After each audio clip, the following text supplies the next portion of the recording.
Hello, sorry. There we go. Hello, everybody, and welcome back to the end. I am Duhad, joined by Pad Save, I got a rock. and this is Nonavlis, Hi! and we are celebrating our very special Halloween Spoktacular show. Ooh. Now, I know what you're Spooky. thinking. We missed Halloween by like a day, didn't we?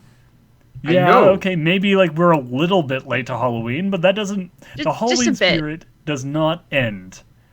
Does not end in October. It doesn't end in November. It ends when the year ends, and so therefore we are fine. We are. It's We're okay. so cool, we're spoopy all year round. Exactly. Well, like it's always kind of Halloween in Halloween Town. They just have to get ready for the actual Halloween day. So Precisely. I think we're good. Unfortunately, not everyone is in the same Halloween spirit. The stupid bathroom ghost has not gotten back into her, adorable clown outfit since the holiday technically ended, which is very disappointing because I was going to have her. Aww. Yeah, I was going to have her join us, but every time I go in there with the big puffy clown wig and the big red nose, she, just causes the mirror to shatter. Really annoying. I may have scarred her a little. Oh dear, what happened? Just with all the glomping, she's too cute for me.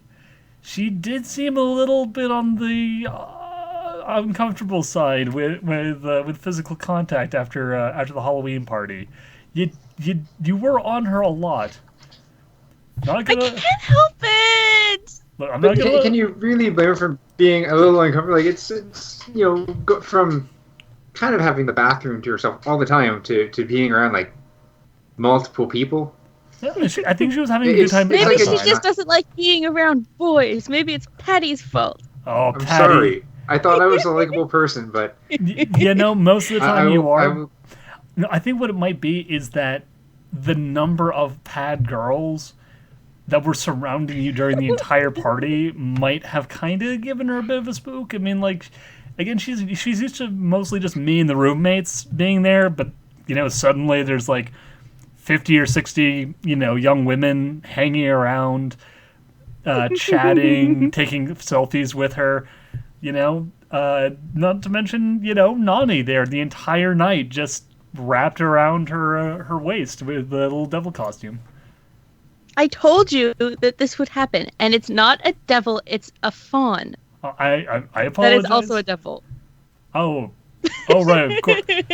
Well, that is on me. I am admittedly not as up to date with my variations on devils versus fawns and devil fawns and where the line is drawn between them. I know it's a bit of a cultural issue for both groups that I don't want to come off as not being sympathetic to the plight. But it's hard. It's hard if you don't grow up with devil fawn culture. It's they're distinct and noble people. And that's before you even bring satyrs into it. I mean, I guess I can't really blame you. Yeah, thanks, Pad. By the I'm way. sorry. I really thought that in my costume nobody would know it was me, and we'd be able to have a nice quiet night. I didn't think it would bring this much trouble. Well, maybe. Honestly, half the I'm- reason we had to delay the episode this long was because it took me so long to Photoshop all the pad girls out of the pictures. Seriously, like they were just like it would have been Where is Waldo with us. Like, you'd Yeah, see but like Pad's hand. I was going to say my hat is fairly distinct, but I guess they're all wearing it now as like their Yeah, no, it's like a their sea of Mara. yellow. I hate yellow. Oh, I- whoa! I might need to try to find a new look then. Oh, come on now, But you. your identity is tied into that hat.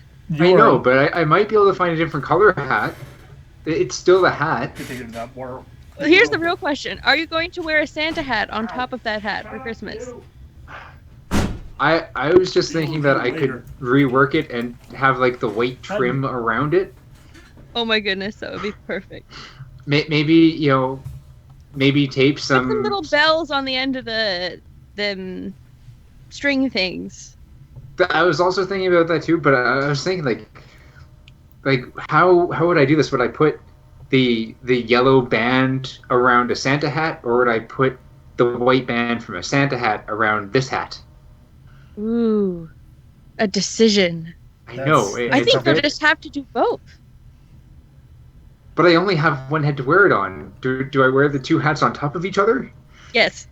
Yes, you put the Santa hat on That is top the of answer. the yellow hat. Hat save hats X2. The fangirls will love it. I'm going to have to science this. It's going to require a fair bit of sciencing, but I think we can all agree that You can't Santa have too many Save hats. is something that we just can't go on without in our lives. I'm pretty sure we're going to have the entire sciencing team on this one. And that does lead to the question, though, Nani. They only just solved the spoon problem. I know. It's going to be. We're making them work overtime now. It is a difficult life we live, and our staffs live in the. They get no holiday break. We're terrible people. No, we actually make them work harder on holidays. That is the end of the overtime day. Well, you see, the reasoning behind that is that nobody else is working on the holiday. So if you work double hard, you can get like 4 times as much done. Makes sense. Makes sense. And then you can slack off on the other days that it's not holidays. Well, it's like because you're on holidays and no one else is on holidays, like the malls are empty. My God, you're right. So you think, people think we do this backwards, but who's really backwards now? But then if everyone else started doing it like us, then we'd be backwards again. So don't follow our advice. We want them all to ourselves. Ignore our advice, but realize we are brilliant for giving it. That's the way you have to kind of handle all of this. Well, see, we're trendsetters. If they start doing this, then they're following our trends. And then we'll just go back to the older, standard way of doing things, and then we'll still be in the same boat. You're right. Patty, you genius. Yeah, we'll use a rotational cycle. Yes, and then when they switch over so that they take the holidays, we'll go back to working the holidays, and it'll just be like an ever-ending loop. My God, on the downside, we will never know what we're supposed to be doing. True. Admittedly, we don't know that now. Also true. Fair point. Fair point. I do have a question for you, though, Nani. As we all know, Pad Save every Christmas goes out and dresses up as Santa Claus and flies down the chimneys and brings gifts to all the good little boys and girls who, keep posters of him in their rooms.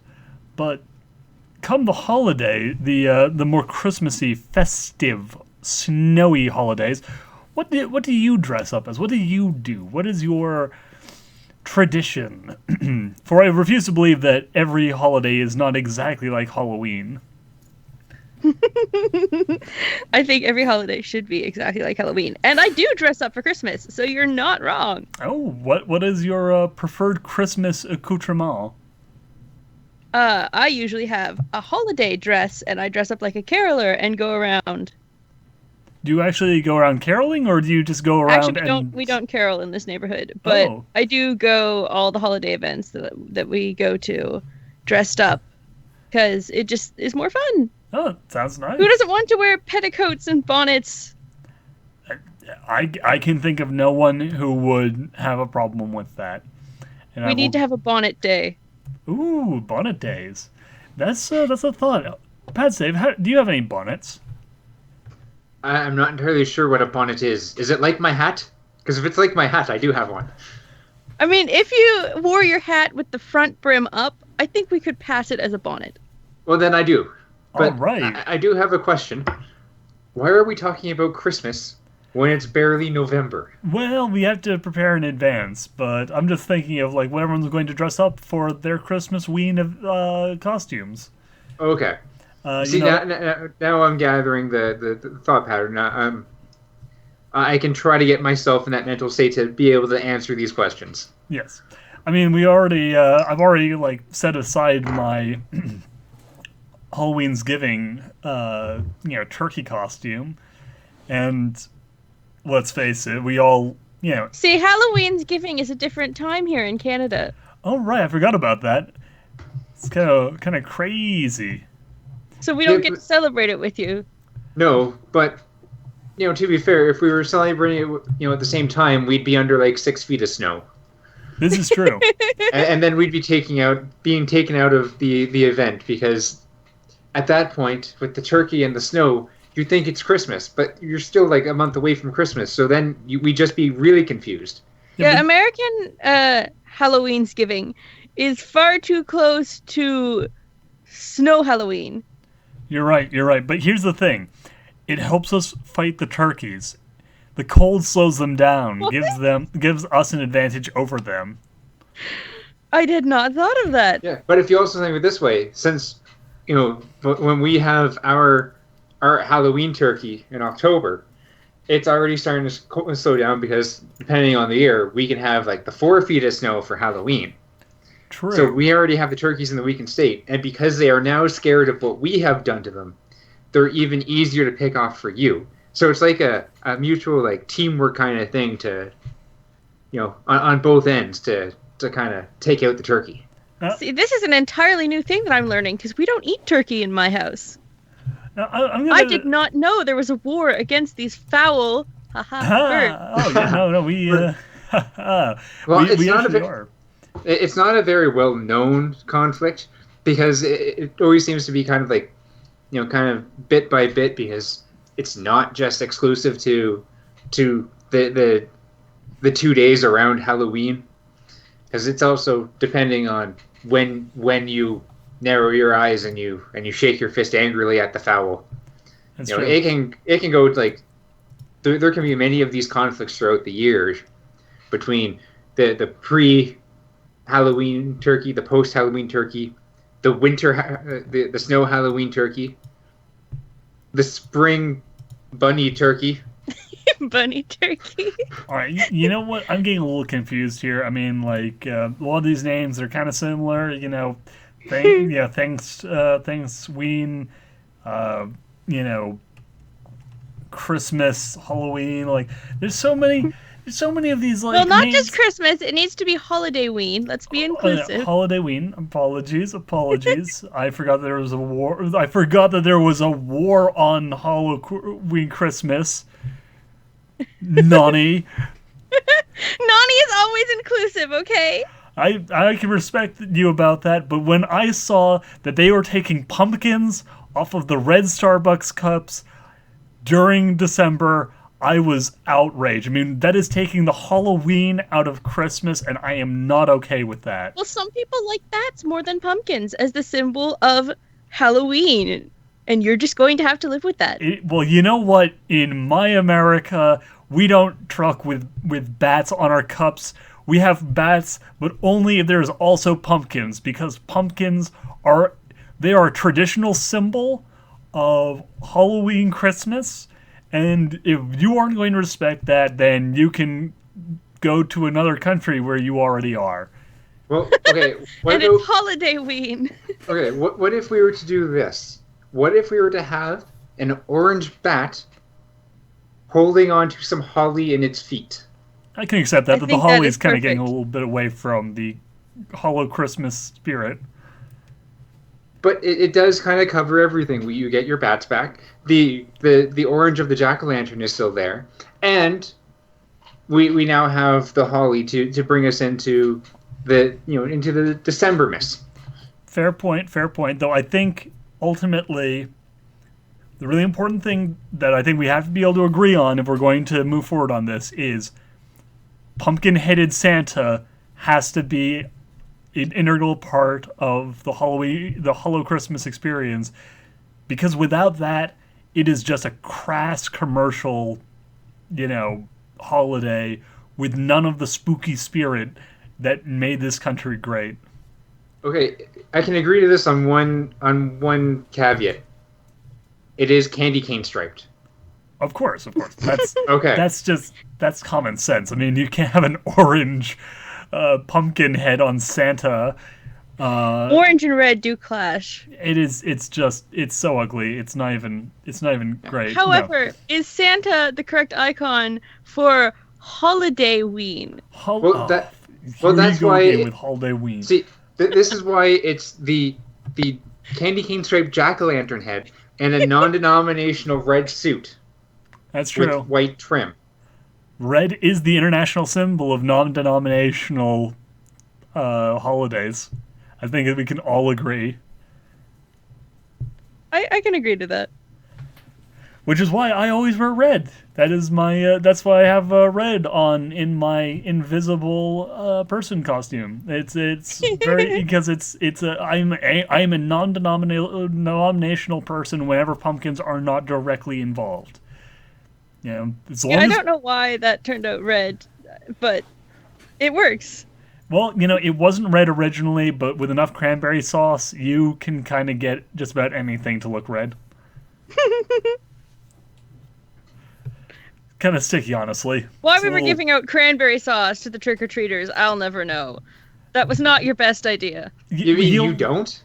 You know what? Some of them were disappointed, but I think that when they get home and find cranberry sauce over all of the candy, and they realize, Their hey, parents are going to sue us. No, you know what? They can try, but their kids, when they start eating those chocolate bars covered in cranberry sauce, they will realize, you know what? Cranberry sauce goes with everything. I'm sorry, but cranberries are like a joke, Barry. They're just the bane of berryhood. But they are good with other things. Like on their own, They the are cranberry. not. That is. I refuse to budge on this. This is madness. That is that is an American tradition. When Halloween comes around, we take a pumpkin, fill it up with cranberry sauce, jam a turkey down like into the pumpkin, and then serve that as part of the traditional meal.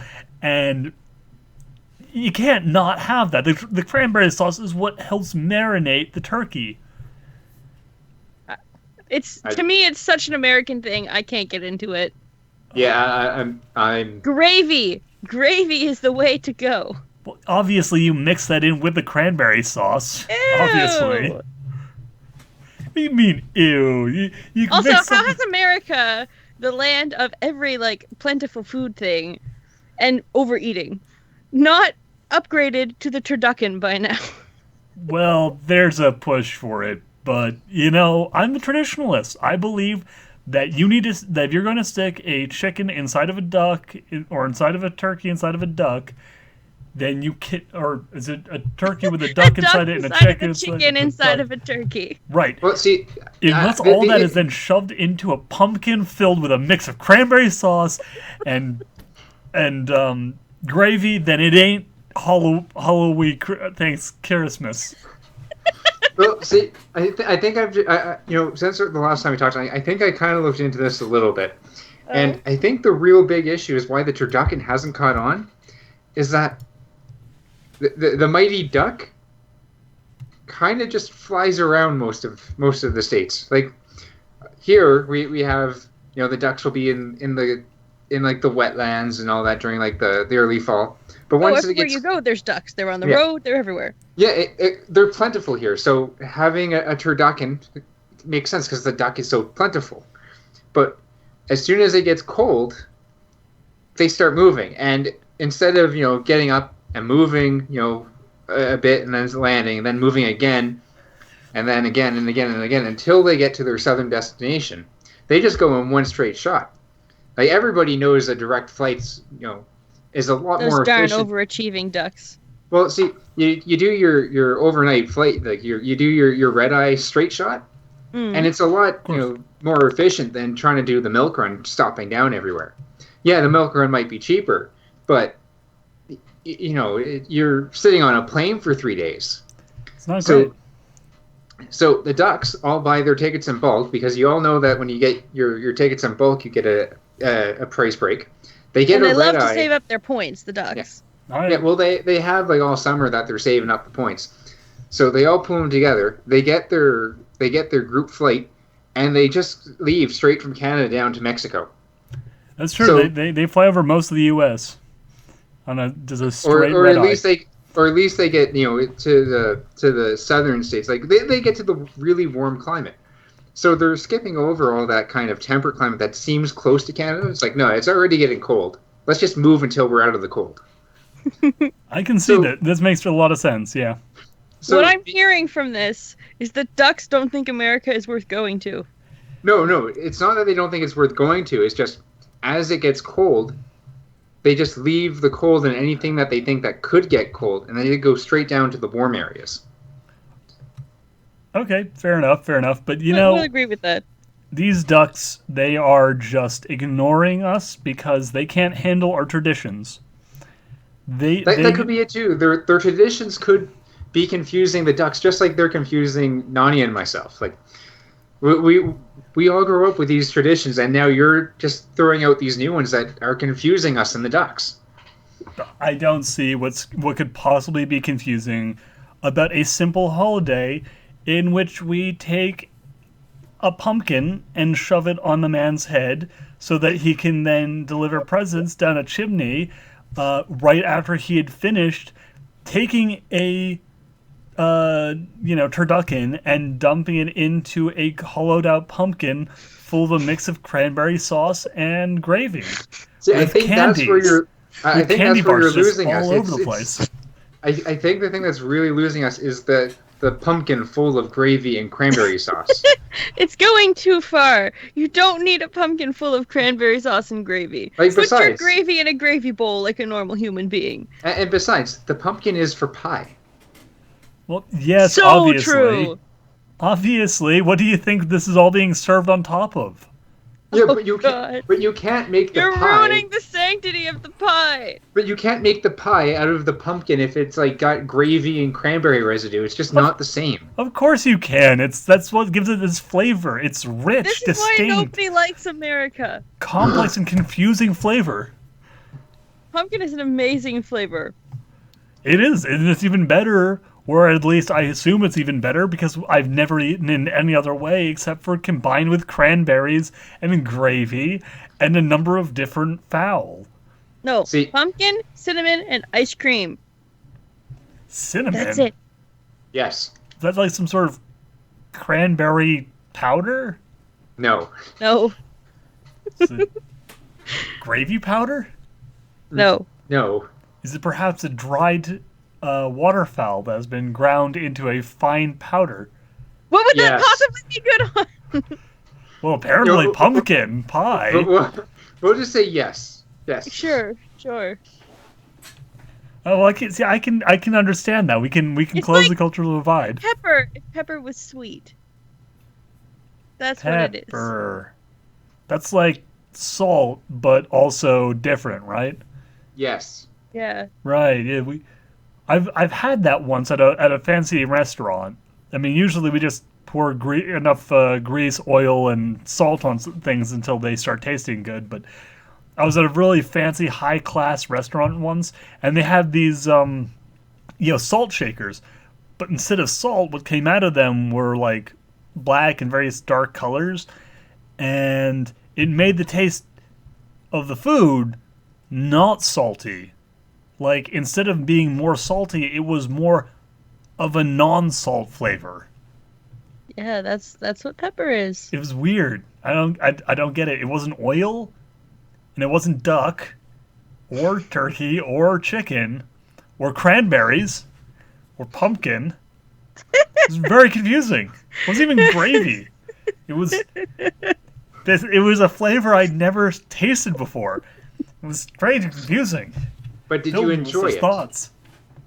No, nobody enjoys pepper. No, the thing was, I don't know if I enjoyed it. It was such an alien concept that I, instantly fell to the ground in fits, unable to comprehend what my mouth was experiencing.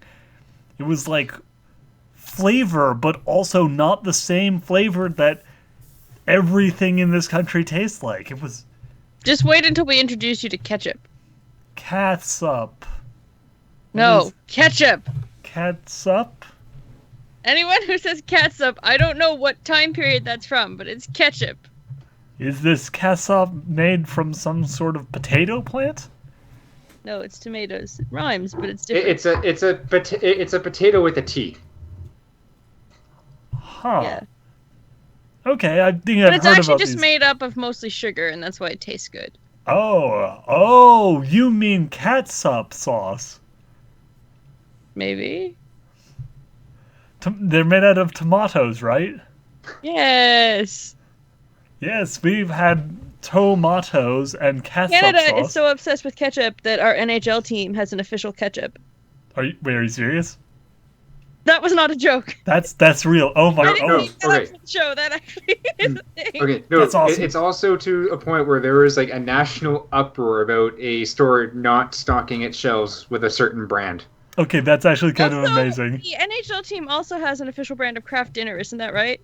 Well, there is only one brand of Kraft Dinner. Oh, well, sorry, an official brand of mac and cheese. Sorry, Canada is so nationalistic about Kraft Dinner. We call all mac and cheese Kraft Dinner because there only is Kraft Dinner, because anything else is what even is this? No, that's actually kind of funny. I was hearing about this before with a couple of Canadians talking with an American about like various words that are like whether or not it's appropriate, like mac and cheese being referred to as Kraft Dinner. I think in America you call everything Kleenex, right? Like if it's tissue. Like Kleenexes are like tissue paper, and Band-Aids are any sort of bandage. Sticking plaster. Yeah, and like a lot of people, like this isn't really an American thing, but apparently a lot of people refer to all soda not as cola. Cola, right? Oh, No, not cola? even as cola, as Coke, as specifically Coke. Even though the generic word for a cola, for a dark soda is a cola. Yeah, I was gonna say we use cola here sometimes for the dark ones, but yeah, which is an appropriate word. Like that is actually like what that word means. But Coke, which is a brand, is often used as a generic for soda in certain parts of the world, like, which is mental. That's crazy. it is a little odd. Yeah, that's I've never heard of that before. Especially since that word refers to some other things as well, but Yeah. No, yeah, it has some other connotations that maybe less favorable. Yeah, no. Also more confusing. I mean, if you order Coke and get not else. the Coke you wanted, I think in either direction it's going to be really upsetting because either you don't have a tasty treat, or you're not getting your fix. You're going to jail. Yeah, it's not great. It's pretty bad either way. That is not wordplay you wanna be messing about with. That's why everything is just soda pop in Canada.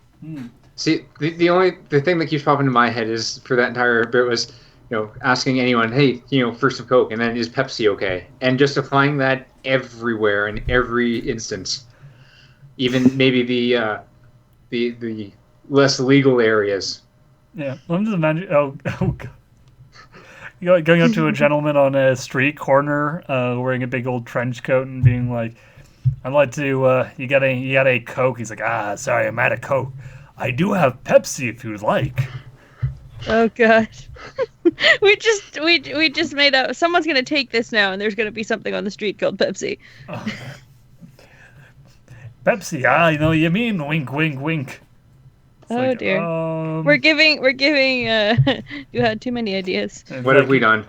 Like pulls out a little baggie. Could I offer you some root beer? Okay, but nobody likes root beer. Root beer is crap. Whoa, what did you just say? I don't know Dearest anyone of that Nonnies? likes root beer. What even is root beer? What? It's so ridiculous. It tastes awful. Root beer is the thing that you make floats with. I've never had a root beer float because root beer is awful.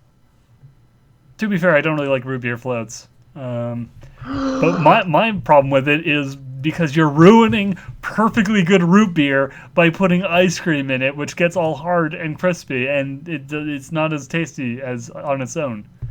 Yeah, I don't really like ice cream in my soda either. But ginger ale is far superior to root beer. Come on. Yes.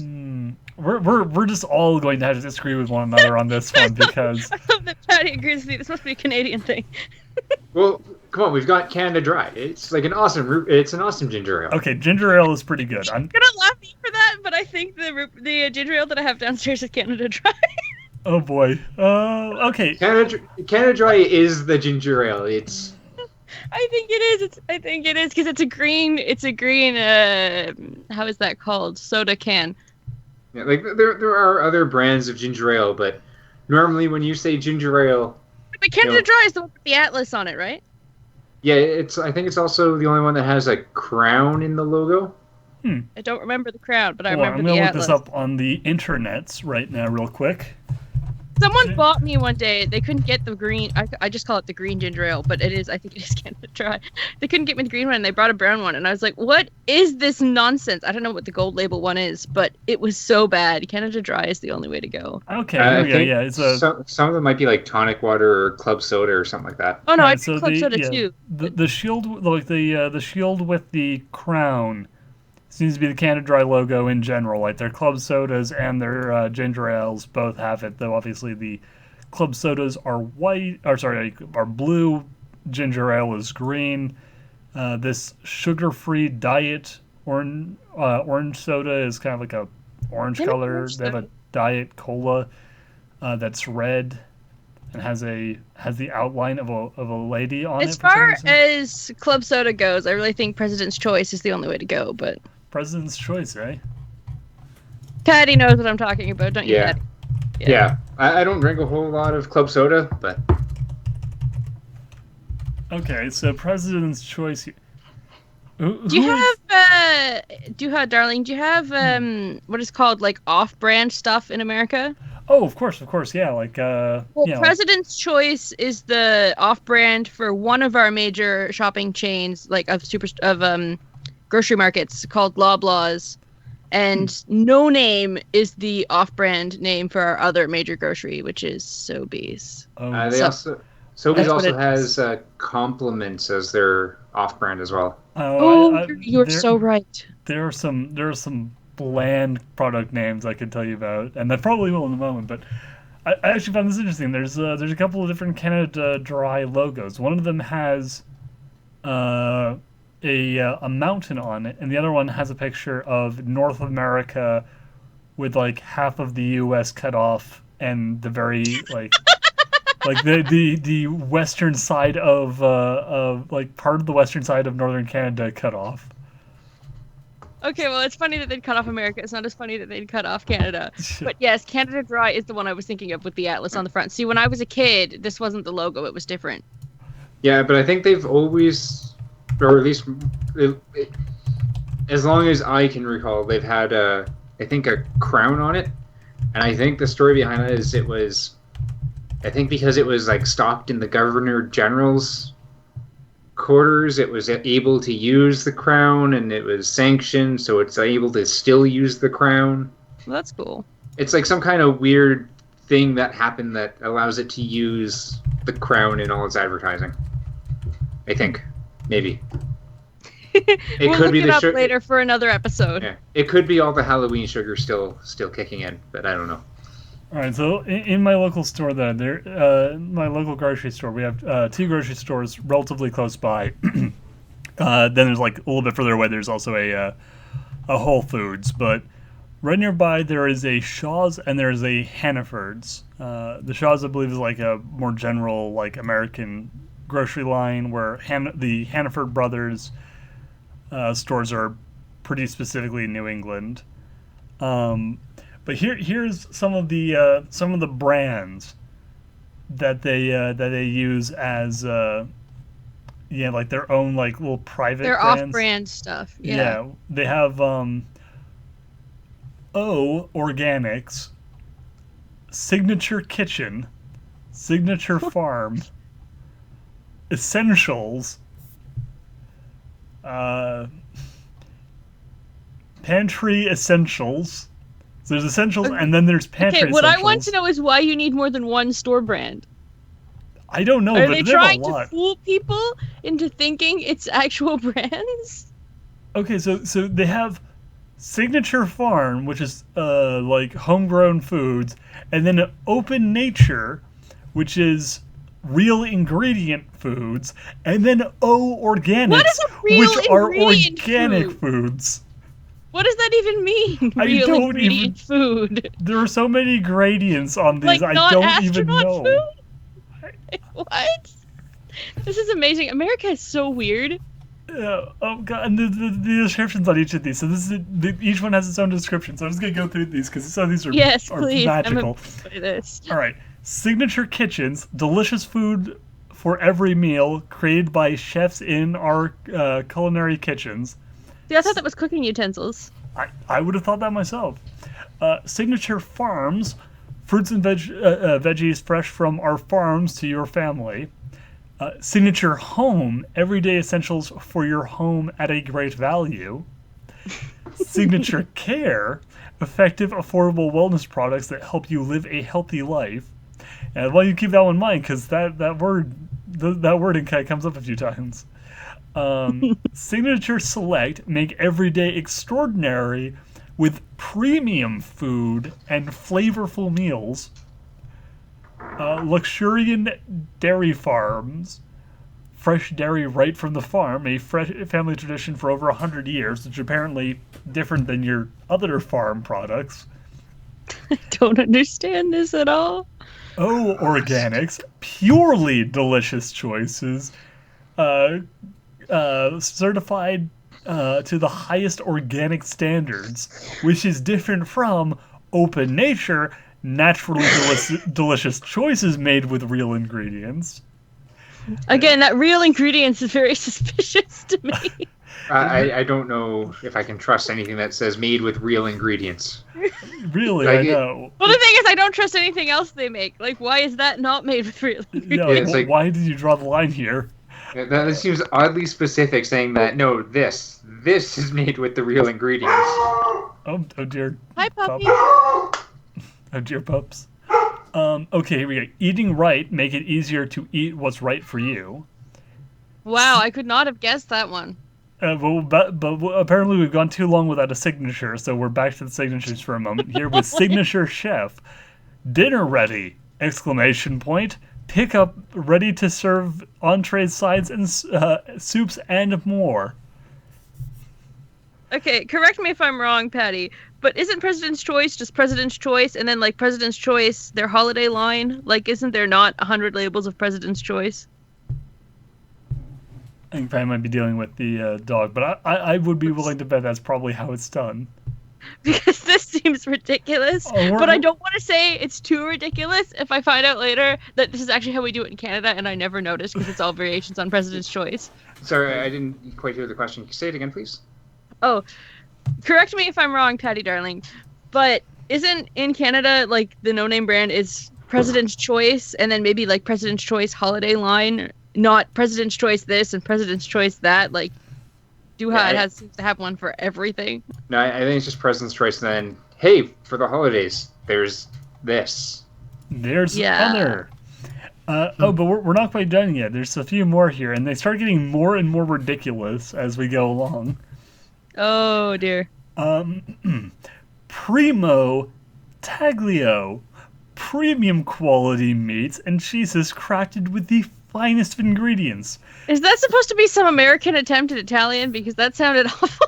I guess it was, but Primo Taglio? Like, what? I mean, I don't speak Italian, to be fair, but we do like to slap sounds Italian and French onto random things here. But no, we are now getting the finest ingredients as opposed to natural ingredients or organic ingredients or healthy ingredients, which we've had with other brands in this same line. So we really have to like pick or choose what our favorite. The thing is, how many products do they offer that they need this many different lines, or is each one only like 2 products? Well, see, they have everything. Everything has everything. It's that competition mindset. Need competition in everything. It's all their own product. But hey, if you're worried about the environment, we have something else for you. Bright green, cleaning products that are tough on dirt, gentle on the environment. Oh, you mean the Greenworks stuff? Yeah. So the bright green is different though from Signature Home. Signature Home will destroy the environment, but bright green is for if you actually care. Okay. You have the Snack Artists. Get snacking with more of of the flavors you crave. For if you don't like the Primo, or the Signature Chef, or the Organics, or the Nature, or the Eat Right, or the Dairy Farm, God, this or is the amazing. Select, or the Signature Care, or the kitchen stuff, or the farm stuff. If none of that suits your fancy, we also have snacks. America is so weird. It's pretty. I pretty love ridiculous. It's, and then we also have Like, does this give people a gotta catch 'em all mentality about grocery shopping? Yeah, basically, it's like Must have. Pokemon. It's essentially Pokemon. But all that food was making you thirsty. So we also have Refresh Brand. So many refreshing ways to quench your thirst. I love this so much. See, with I think Collins, their specific brand of pop or soda is Big 8. So you go and you can get like Big 8 ginger ale, Big 8 cola, Big 8 Well, Big 8 is like one brand, but they also have President's Choice orange soda, or President's Choice peach soda, or ginger soda, or whatever you're into. It still says President's Choice on it. Yeah, but there's the President's Choice, and they've got everything. And there's like the Big 8 for like pop for Sobeys, and it's not like every different flavor has its own brand. All right, No. Rose at the end here, but the last few are the best. So you know how like everything else up to this point has been some sort of fine food or fresh food or good food or flavorful food or whatever. Now Then we're into the crappy food? We're like, yeah, well, apparently, if none of that matters to you, you can also get pantry essentials. The basics you need at an incredibly low price every day. I would imagine that refers to baking stuff like flour and coconuts or such I know things. you can get, like, noodles under that brand. Okay, but these last three are my favorite. These are, like, the first one is so on the nose, it's great, and then the other two, I actually want you to take keep guesses. us in suspense. Right. So, Priority Total Pet Care, trademark. Food tastes and food treats and supplies for your best friends you will love. Don't buy random off-brand grocery store stuff for your pet. Well, it's barely not like for your pet because it's Please talking about read for the your best label. friends. So I mean, like, I guess that if I am throwing a party, I want to get some Priority Total Pet Care brands to host my best buddies, I mean, if all your best buddies are animals. right? Maybe they are. Maybe. You can't Don't judge. me. Yeah. Okay, but all right. So these last two, I really want you to take a guess at what I want both of you to take a guess at what these next two are as I read them to you. So, before I read the description, Debbie Lilly Design. Designer hand towels or tea Cake towels. decorating supplies? Not quite. Boutiques, home decor, and gifts inspired by celebrity event planners. By the celebrity event planner Debbie Lilly. Who is that? I have no idea. Okay, what's the Okay, next one? the last one, and just, my God. Okay. Mom to mom. It's mom to mom sharing wisdom brand. Like stuff for babies? Self-help books for moms. Nursing stuff? All right, you were pretty close to that one. Keep your little ones healthy and happy with products created by moms. And the image is of two birds. I guess birds are also moms. I suppose so, but they get really weird. Like the first one, so it's like, okay, I get it. It's food. I can at least comprehend this. This makes some degree of sense. And then they just start going off into like weird experimental design choices. Like, what if we have an entire brand dedicated to Four home products not decoration? full of pretend food, only with real food. We have real food, we have tasty food, we have food that's cheap. Can I get all three? No. That's saying weird names though. That reminds me of a weird name. For some reason, one of our grocery chains has a clothing brand, and the clothing brand is called Joe Fresh. Joe Fresh. Yes, Like, Joe what Fresh. is it called? Like, I guess the designer's name is Joe. And they're his fresh duds. Why is it Joe Fresh? That sounds like a brand of like men's like toiletries. Well, no, see, it's Joe Fresh because they're next to the fresh vegetables. Oh, okay, yeah, fresh produce. That makes sense. I mean, it's not. It's across from like your cereals and stuff, but sure. Well, cereals are fresh. That's why they put them in the packaging, because they're so fresh and organic. And the freshness has to be locked in there. Okay, here's a question unrelated to clothing and brands, but related to cereal. Does anyone actually eat cereal for breakfast? Is that actually a thing that they do? I eat cereal for breakfast. I do on occasion. There's no nutritional value in it. There isn't at all. At least you know that. No, I grew up, the household I grew up in, there was a strict, and like this is like the worst like thing for me. Like I think this is like the thing that's most likely to eventually ruin my health, which is that there were incredibly strict rules about eating, and so I was like raised with like this ingrained notion of you have to like breakfast is the most important meal of the day. You have to eat like a big breakfast no matter what. Dinner is also important. You have to eat a big dinner, and not only do you have to fill up your plate, you have to finish everything on the plate. Like if you were hungry, if you were full, you eat anyway because you are not leaving scraps. So it was like, oh boy, I love waking up in the morning and feeling bloated because I had a big bowl of cereal. How are you such a small human being?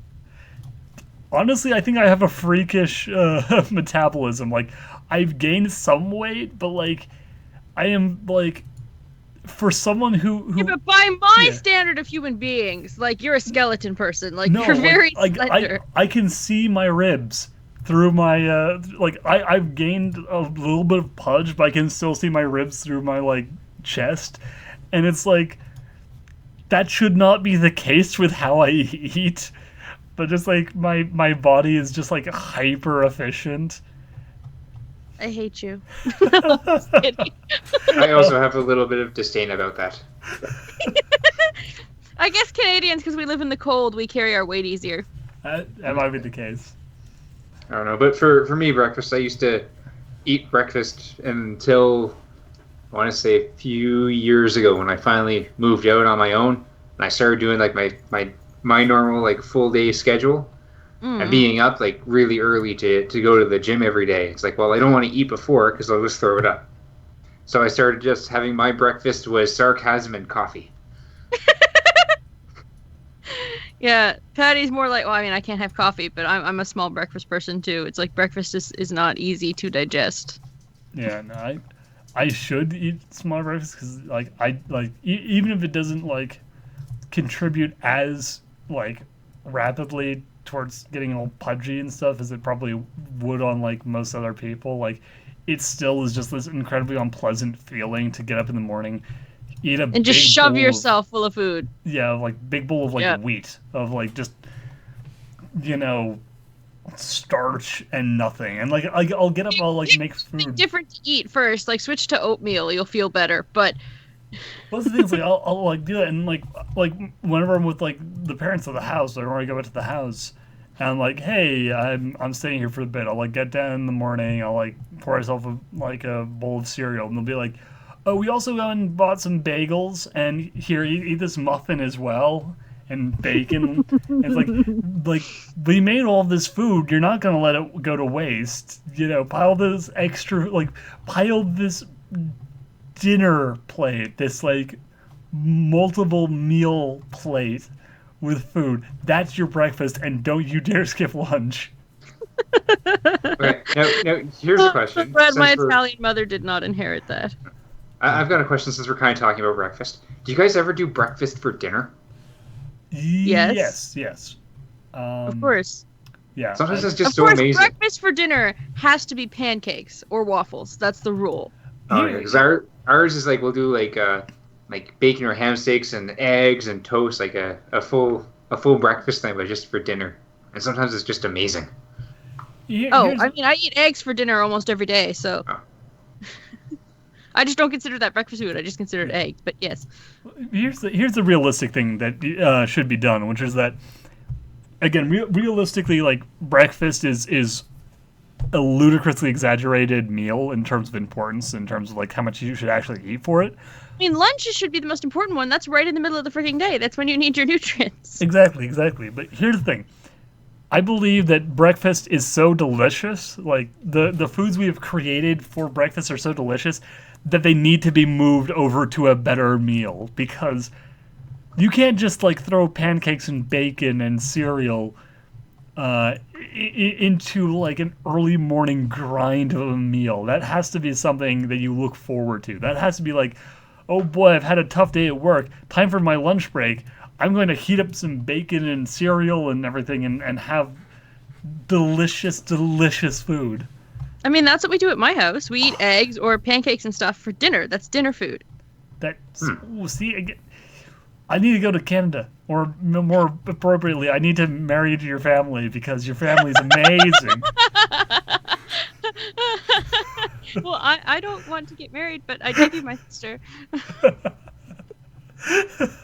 I'm glad you're quick to offer her up. You're a good person. She's a good person, you know. I would love to meet your sister and be introduced with, like, by the way, this is Duhad.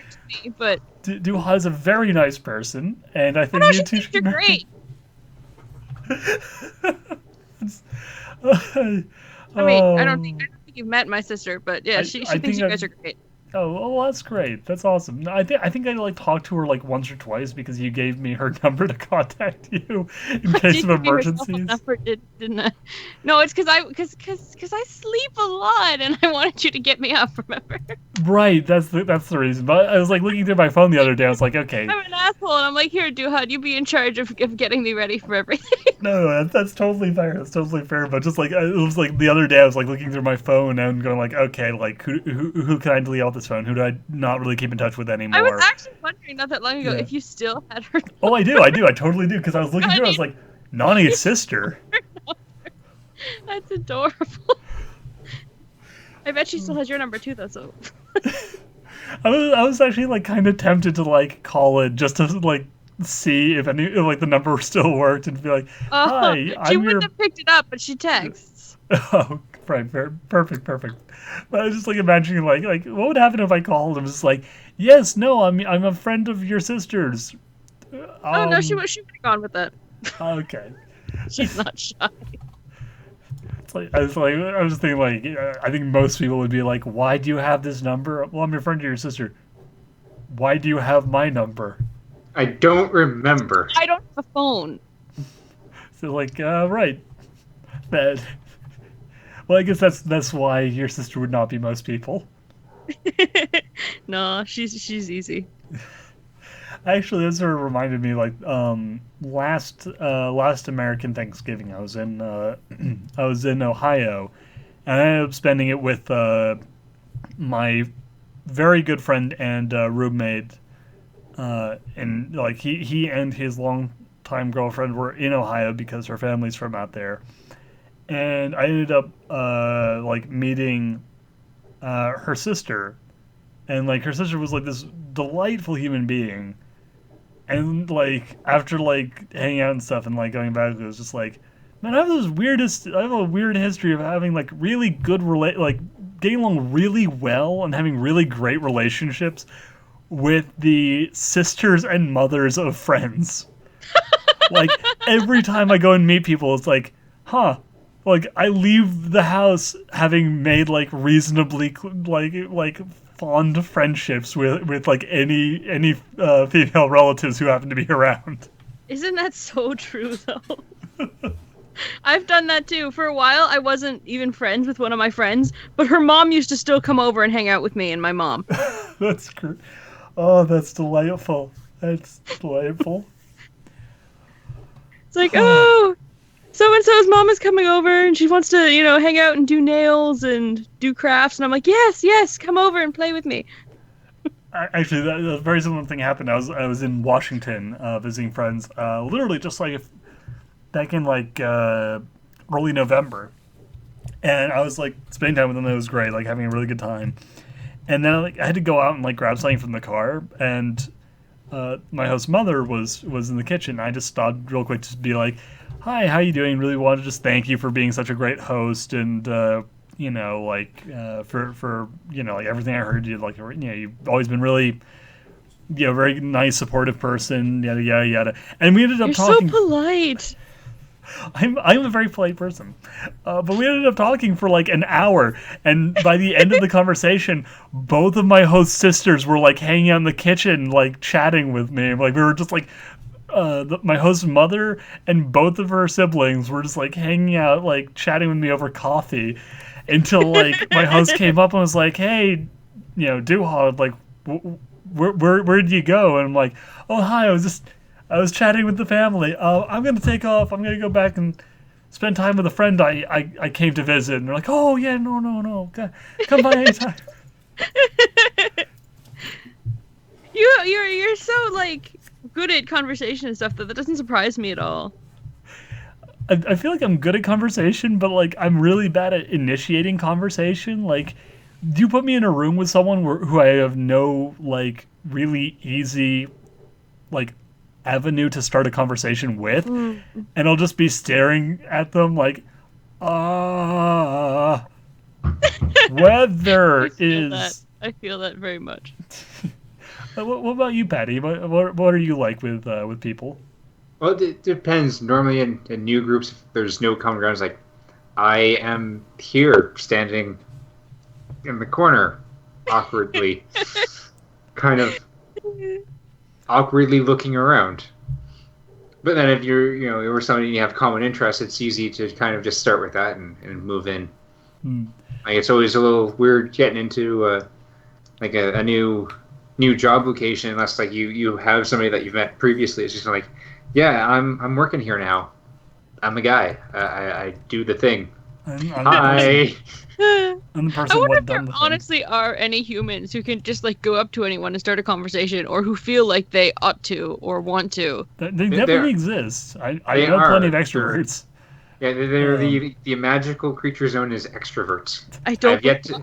Actually, I was gonna say I don't believe in extroverts, but one of my friends I grew up with, actually now I remember, is an extrovert, and she actually will go up to anyone. So that happens. Weird. Yeah, they're mythical creatures. Like, and actually, I like the idea that like if the three of us didn't have other avenues by which we met one another, like I think if all of us met in a party, like even with like the knowledge that if we started talking, we'd have like a great like friendship chemistry going on, like none of us would initiate. Like we'd all be just standing there staring at each other, waiting for someone. Oh my god, else to I speak. definitely would not have unless one of you was wearing something pink and sparkly, because I'm way too shy. Yeah. And especially Patty too, because men are scary. You're so tall. I was gonna say I'm not that scary, and they're like telling me like, wait, maybe. I'm a It very depends small human. Depends on what you consider tall. Well, how tall Well, are I'm you? 5'2", so everything is tall. Okay. You are a wee timid beastie. But how tall are you, Patty?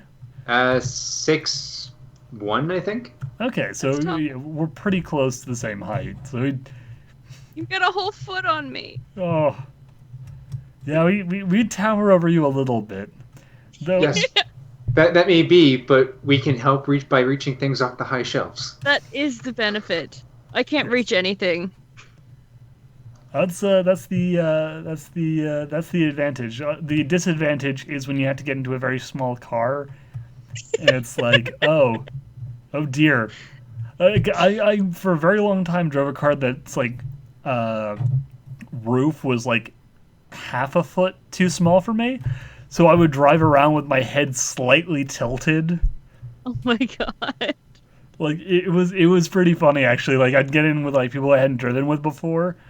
And like they just like look over at me with my head tilted to the side, pressed against the ceiling, and be like, "What?"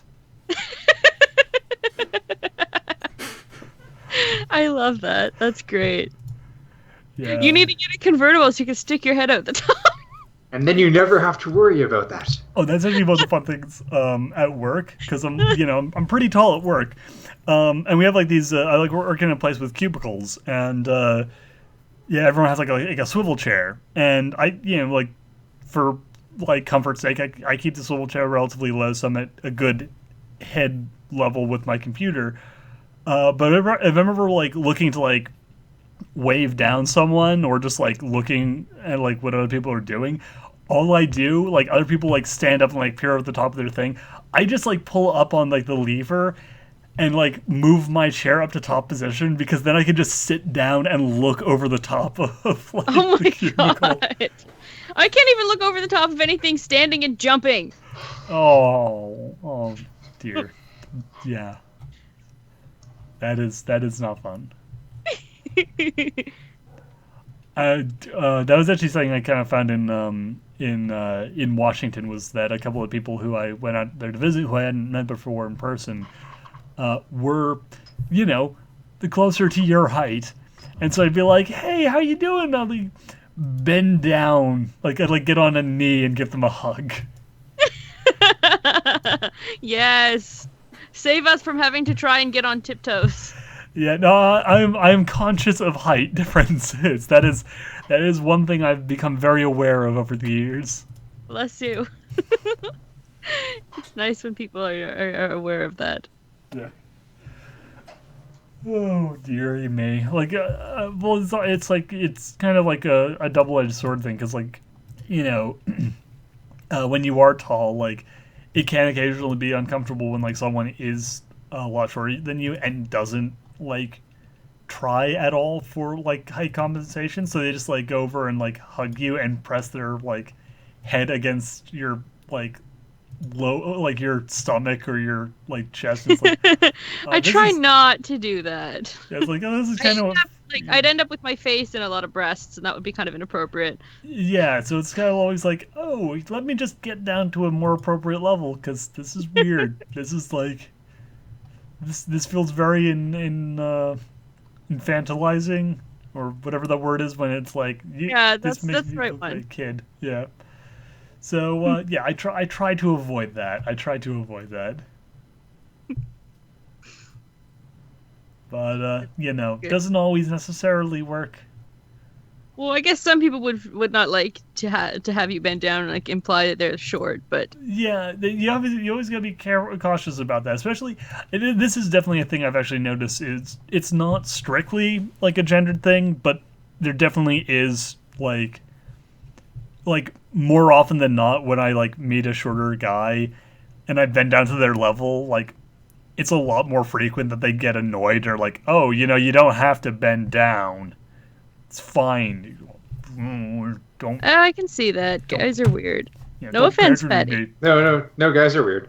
Guys, Quickly, you agreed with that. because he's one of the good ones. But people are weird in I general, love just him. so it's easy to agree with. Oh no, like for real. Fellas of the like fellows of any fellows of any gender are strange.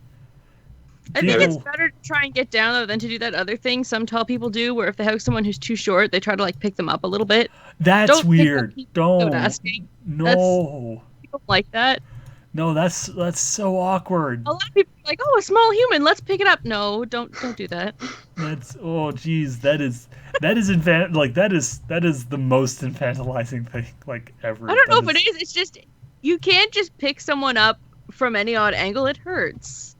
Yeah, well, that's the other thing. Like I've had like friends who are, obviously I don't have a ton of friends who are a lot taller than me, but I have a lot of friends who are a lot stronger than me.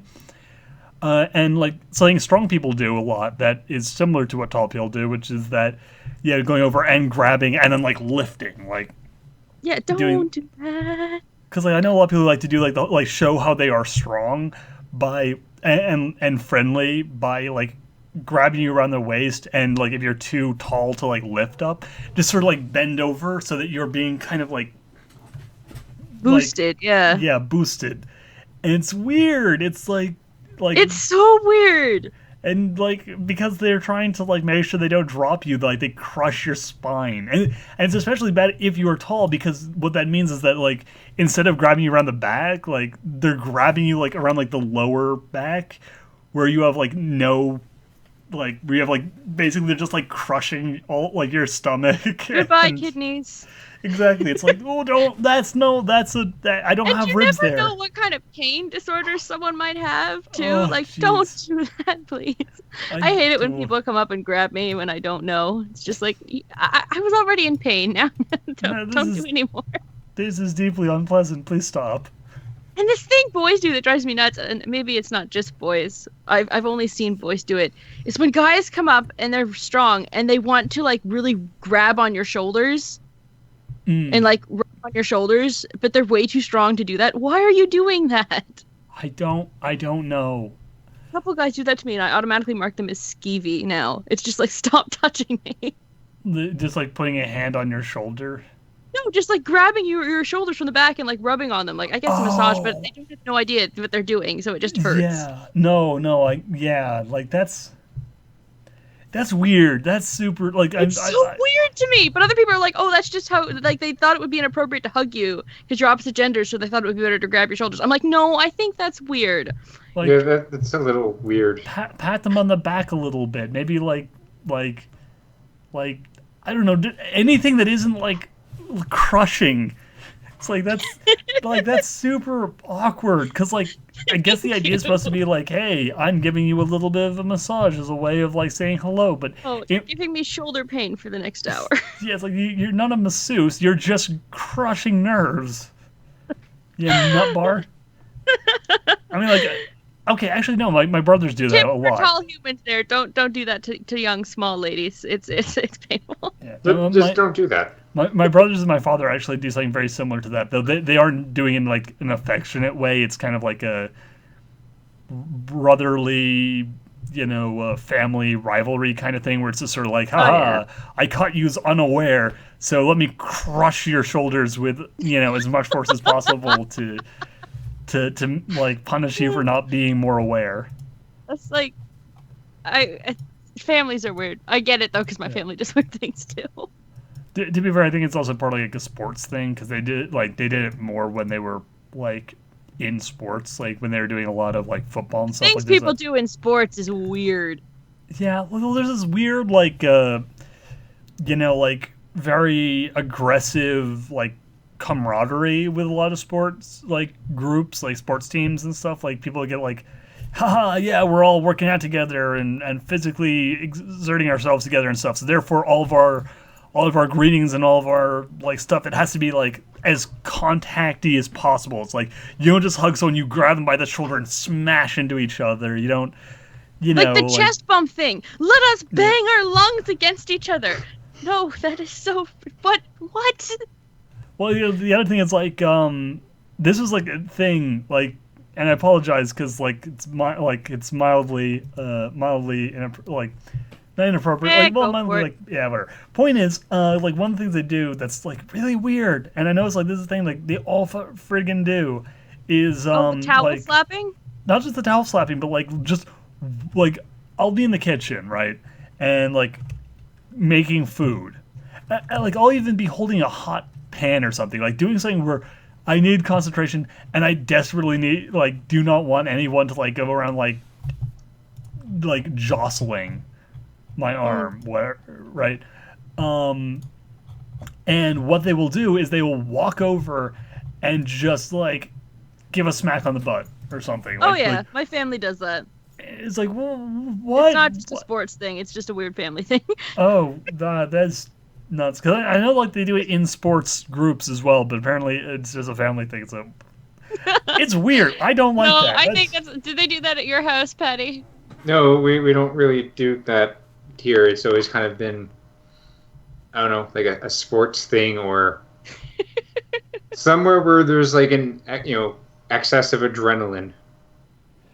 Actually, okay, this is like a weird one, and this is like kind of like leads like kind of like skirts uncomfortable territory, though like it's not as much so, mostly because like of the context of everyone being involved, being friends who basically kind of understand one another. Like it's not like anyone was doing this to strangers, but like something that like used to happen with like some of the really outgoing extroverted friends I had was, again, if they knew you well enough to understand you and like know more or less what your boundaries were. Context is important. Yeah, they would like go around and like the guys would go around and like grab the other guys' butts, or like the girls would grab the other guys' butts. It was like a thing of like, haha, it's like what that thing that like sexist nasty people do, but we're doing it in reverse, and it's like, okay. See, I want to say that I don't do that, but my family does that too. Oh, Lordy. Honestly, like, this is the stuff I don't tell people that my family does, because I'm like, someone's going to think I'm a really inappropriate person. But yeah, I would totally go by my sister and be like, boop, and grab her butt. Yeah, we just do that. You know, that I guess that's fine. It's a family thing, but I just found it weird when it was always like, aha, like, I'm going to walk over and, like, grab your butt. It's like, that's... Will you please not grab my butt? Context and previous consent is important in these cases. Yeah, it's like obviously it's not like going up to like a person on the street or like someone who's like, okay, please don't grab my butt. But like it's like, oh, this is weird. Oh, I agree with you that it's weird. Like, it's just a thing that people do, and sometimes you just do it because that's what you did in your family, and families are weird. Yeah. Families can be very weird. Oh, okay, actually. Patty's probably like, I can't believe I'm stuck hanging out with these two weird-ass people. When did this happen? Where did my life go so wrong? Why have I been forsaken by these choices? Where's the rest of Rhyme? I want to be back in Rhyme. So they wouldn't have grabbed each other's butts. Oh. We don't know that. We don't know that. We never really met in person a whole lot. Oh dear! Like the first ever meeting. Of people you're not related to. That's weird.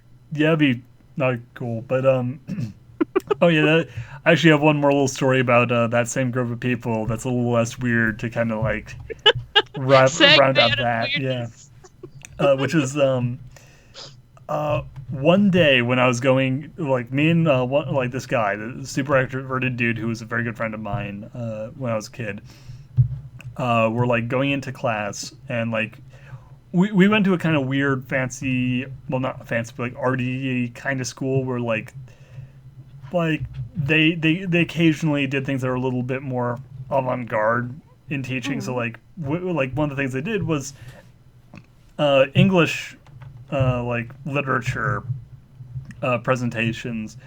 You wouldn't like you could get extra credit by dressing up as like an appropriate character from the story. I would love that so much. Yeah. So you know, like I did a story as Joan of Arc, and my friend was doing something, I forget what it was exactly, but it was like some sort of it was a Native American thing of some sort. I don't remember exactly what it was, but I do remember that he had brought in this massive black trash bag filled with because like this was like even as a kid he was like this crazy wilderness person, like this crazy wild child. So he had like this bag full of pelts and like leather work and stuff that he was going to use as part of his costume and like as like props and stuff. So he he comes in carrying this thing, and me and him are walking into class together. And while we're on the way into class, he's like, "Hey, you know, can you help me carry this thing?" And like the entire way to class, he was struggling with it. Like this was a trash bag about half the size he was and like twice as wide around. Like this is huge. And fur is heavy.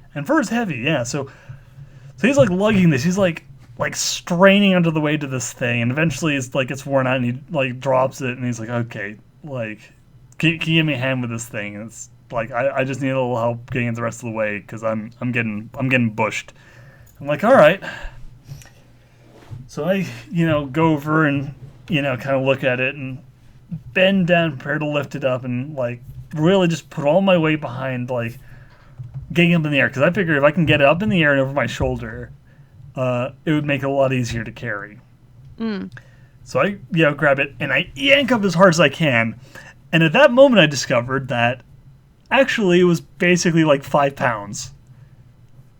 Like it was mostly like cloth and fuzz and stuff. Like it was like 5 pounds, and I basically fell over backwards because I like put so much effort into like lifting up this thing that I thought was going to be, like 100 pounds of fur. This is why you give a little heft test first. I realized this I realized this for future reference, but at the time I was just like, whoa, and just toppling.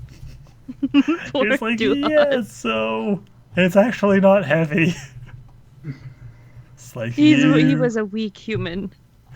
No, he was just like he had spent the entire walk through the building to class faking like it being crazy heavy just to set up me overestimating its weight.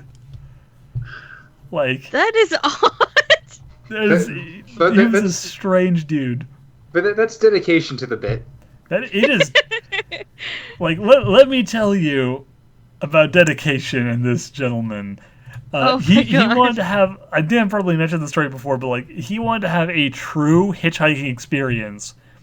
This is the guy who went out France. with the Scottish butter or whatever in the Yeah, woods. the Irish butter. Yeah, he was obsessed with that. Yeah, on a different occasion, he was trying to. Dude, Duhad, I hope you don't still hang out with this person. Not frequently, no. But he wanted to have a true European hitchhiking experience, so he insisted on bicycling and hitchhiking his way across of like France and like maybe Germany, I think, and he refused to accept to like use any money he didn't bring with him that he didn't like make from like dishwashing or anything.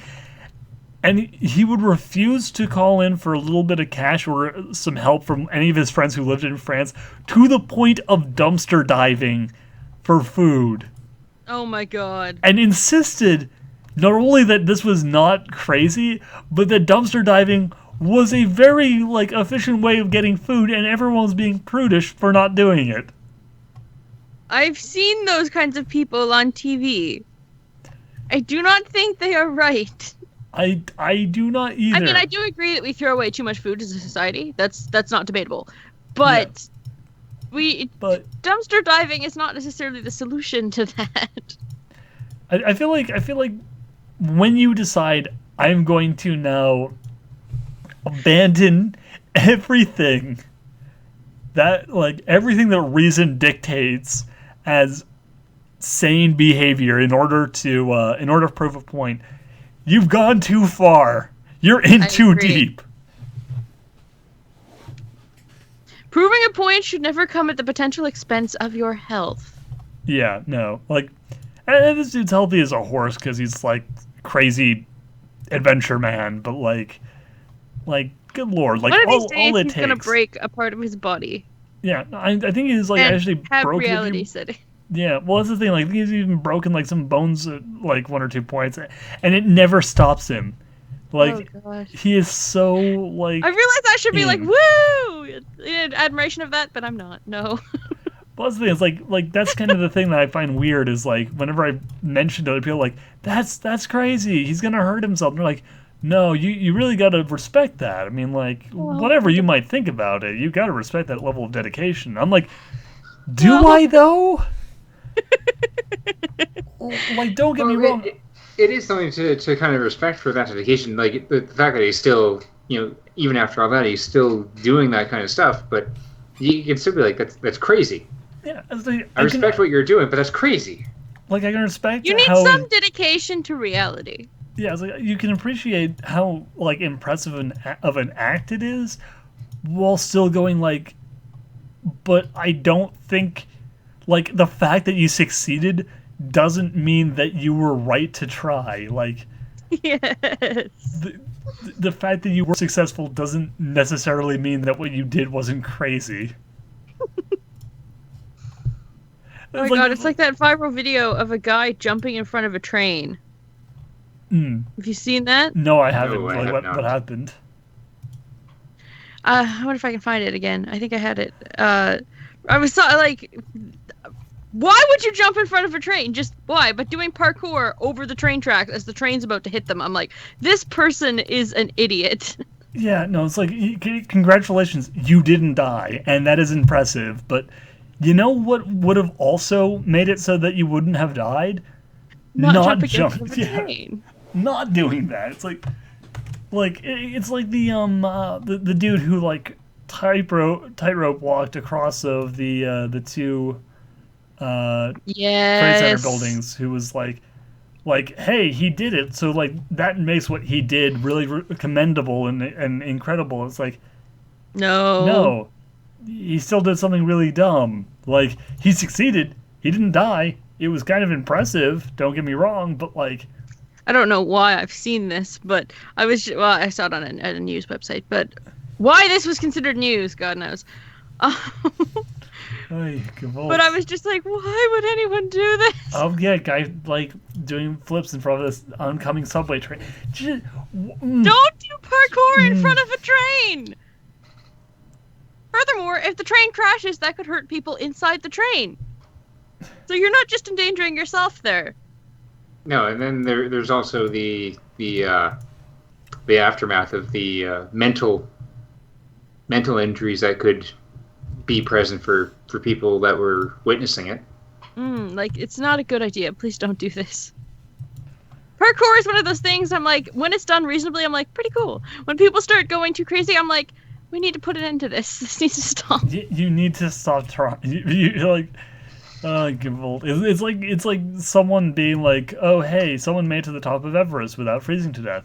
I'm going to do it without oxygen tanks. It's like, no, That is the worst idea I've ever heard. you're mental. That's like, but it's the challenge. It doesn't matter if it's a challenge.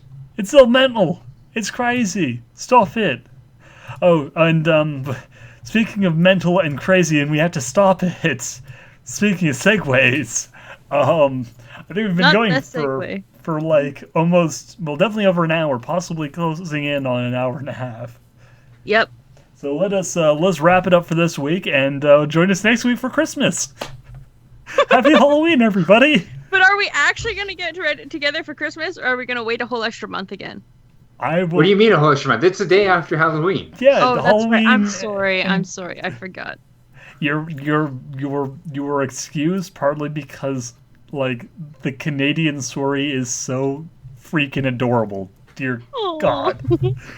Well, you also, I tend to be tired and easy to confuse, so. That's quite all right. Quite all right. But join us next time, question mark is the date, for our Christmas special. Well, I think it would probably be safe just because of, how busy we all are. I think it's safe to assume that we can at least get together for a Christmas episode. Hopefully there might be one before At that, some but point. for a Christmas episode. A Christmas episode Here followed comes immediately by the summer celebration. Yeah, it'll be the Christmas, and then next one will be the Independence celebrations in Yes. July. Is Perfect. is Independence Day something in Canada or just America? Well, the States has Independence Day, but we have Canada, where we became independent from Britain, but it's not really an Independence Day, but kind of is. Well, we should just celebrate Canada Day. That's cooler. Well, we do celebrate Canada Day. No, but I mean, like, on the show. Yeah, I'm down for that. Okay. Yeah, we need to have our Christmas costumes for Christmas. I mean, there's and two Canadians and only one American, so technically we should be celebrating the Canadian holidays. I am okay with this. Again, like I think that we need we need a Christmas themed thing for next episode. But then our next I will get themed- it done. Awesome. But then our next theme episode, like title card / event But thing. who is dressing up as Canada. Jack-o'-lantern Santa? That's what I Okay. need to know. Well, Is obviously. it Patty or Duhad? Well, that's a question. Patty, what is your preference? What is your favorite Christmas icon? One of you gets to be Jack-o'-lantern Santa, one of you gets to be an elf, and I'll be a reindeer. I was going to suggest something similar. Patty, are you a Santa or are you an elf? Well, if you want, we can play rock, paper, scissors later for this. Okay, no, actually, I love the idea of you as Santa Well, Claus. one of you could be a snowman instead if you like that better. That's true. Well, see, if we agree to this offset, it can be a surprise. That's right. Oh, Okay. that's We- what it is. All right. In that case, join us next time and discover who is going to be what in Christmas. Ba-da-ba-doop, boop, boop.